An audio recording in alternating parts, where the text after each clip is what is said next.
గరుడ వాహన సేవ విశిష్టంగా జరుగుతుంది. ఏ ఆలయంలోనైనా ఎన్ని వాహనం, హనుమద్ వాహనం, పెద్ద శేష వాహనం, చిన్న వాహనం, ఎన్ని ముత్యాల పల్లకి వాహనం ఎన్ని ఉన్నా గరుడ వాహన సేవ విశిష్టత వేరు. ఎందుకంటే గరుత్మంతుడు ఆకుపచ్చని రంగులో ఉంటాడు.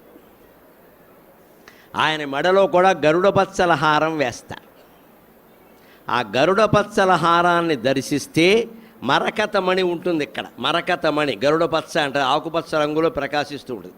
ఆ మరకతమణిని స్వామివారి మెడలో ఉండగా దర్శిస్తే మనలో విషపరమైన అనారోగ్యాలన్నీ తొలగిపోతాయి. ఇది శాస్త్ర ప్రమాణంతో చెబుతున్న విషయం. మరకతమణికి ఆ ప్రత్యేకత ఉంది. ఎలా ఉంటుందో తెలుసా?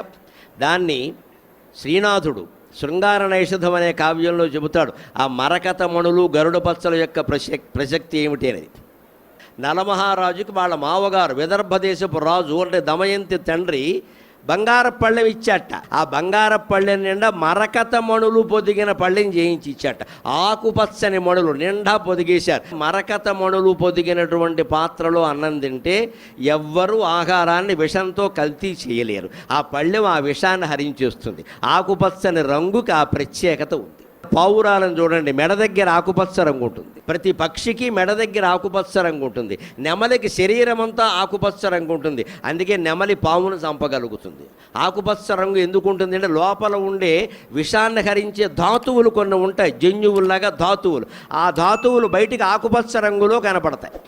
మనుషులు ఎవరూ ఆకుపచ్చ రంగులో ఉండరు. మనుషుల ఒంటి మీద శరీరాలు కూడా మచ్చలు కూడా ఆకుపచ్చ రంగులో ఉండవు. కాబట్టి విషం మన మీద ప్రభావం చూపిస్తుంది. మనకి విషాన్ని హరించే ధాతువులు లోపల లేవు. కానీ భగవంతుడు ఎంత దయామయుడు అంటే పక్షులన్నిటికీ పాముల విషాన్ని హరించే శక్తినిచ్చాడు. పాముల్ని పక్షులకు ఆహారం చేశాడు. ఆ పాముల్ని పక్షులు తినేయడం వల్లే మనం సుఖంగా ఉండగలిగాం. మనల్నేమో పాముల్ని చంపొద్దని చెప్పారు, పక్షులకేమో వాటిని ఆహారం చేశారు. జగన్మాతకి నమస్కారం. అందరికీ ఆవిడే తల్లి. ఆ బ్రహ్మకీట జనని వర్ణాశ్రమ విధాయిని.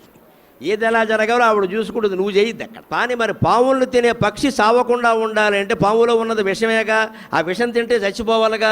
అందుకే భగవంతుడు పక్షి శరీరంలో పాము విషాన్ని హరించగలిగిన ధాతువుల్ని, రసాయనాలను పెట్టాడు. ఆ రసాయనాలు బయటికి ఆకుపచ్చ రంగులో కనపడతాయి. మన కళ్ళకి పచ్చకామరలు వస్తే కళ్ళ రంగు మారిపోయిందా లేదా పసుపు రంగు. కొన్ని రకాల రోగాలు రాగానే శరీరం రంగు మారిపోయింది లేదా, లోపల రక్తము ధాతువులు మారడం వల్లే జరిగింది కదా. అదే రకంగా ఇక్కడ కూడా మరకతపు పళ్ళెం, మరకత మణులు పొదిగినటువంటి పళ్ళెం కనుక ఉంటే అందులో ఆహారం స్వీకరిస్తే రోజు ఎవరైనా విషం కలిపినా అది పనిచేయదు.